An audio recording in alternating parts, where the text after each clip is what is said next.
നമസ്കാരം. വീണ്ടും വിവാദ പ്രസ്താവനയുമായി പി.സി. ജോർജ്. ഈരാറ്റുപേട്ടയിൽ കണ്ടെത്തിയത് മുഴുവൻ കേരളം കത്തിക്കാനുള്ള സ്ഫോടക വസ്തുക്കളെന്ന് ബി.ജെ.പി. നേതാവ് പി.സി. ജോർജ്.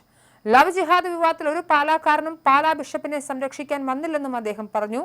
മീനച്ചിൽ താലൂക്കിൽ മാത്രം ലവ് ജിഹാദിലൂടെ നഷ്ടമായത് 400 പെൺകുട്ടികളെയെന്നും അതിൽ 41 പെൺകുട്ടികളെ തിരിച്ചു കിട്ടിയെന്നും പി.സി. ജോർജ് പറയുന്നു.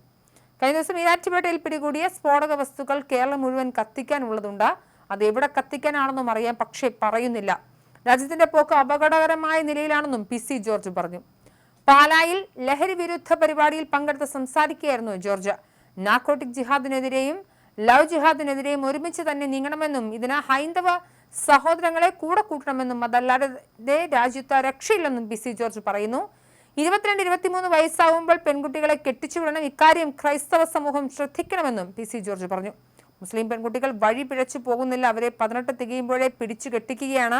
നമ്മളോ 28-29 ആയാലും വല്ല ശമ്പളവും കിട്ടുന്നവരാണെങ്കിൽ കെട്ടിക്കില്ല. ആ ശമ്പളവും ഇങ്ങനെ പോരട്ടെ എന്നാണ് നിലപാട്. അതാണ് പ്രശ്നമെന്നും പി.സി. ജോർജ് പറഞ്ഞു.